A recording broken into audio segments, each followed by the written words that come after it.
Walay koordinasyon ang lokal nga panggamhanan sa Jansan sa Commission on Election kon COMELEC Jansan.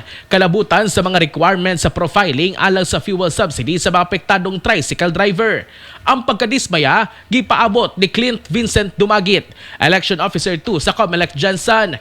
Sumalan ini, wala nagpahibalo ang LGU nga usa sa mga mamahimong requirements sa tricycle driver alang sa profiling mao ang voters ID o certification. Hinungdan wala sila nakaandam sa kalit kapag dagsa sa mga benepisyaryo.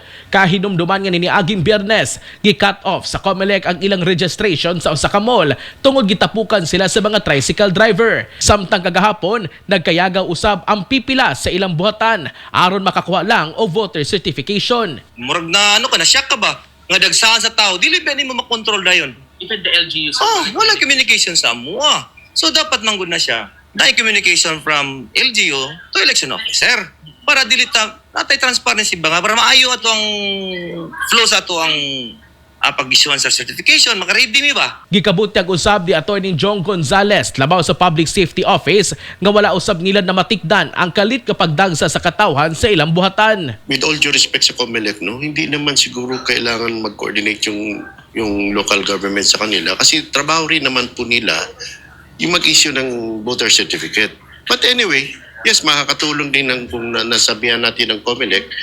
Tubag sa pipila ka mga tricycle driver, wala sila'y voter certification tungod requirement usab sa pagkuha sa prangkisa ang original copy niini. Hinungdan kinahanglan nila mukuha og bag-o. Hinuon milabay ang pipila ka oras nga walay klaro nga pila, natagaan gayon ang kapin 600 ka mga tricycle og voter certification. Mamahimo usab mukuha og mga certification ang uban pa gikan Lunes hangtod Biyernes. Gikapoy na baka sa skincare nga perti ka mahal og walay effect sa imuha.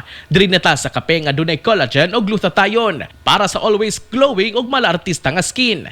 Mag Santon Gold Coffee Mix na. Alang sa usang Pilipino para sa Pilipinas, kini si katropang Philip Olegario, XFM News.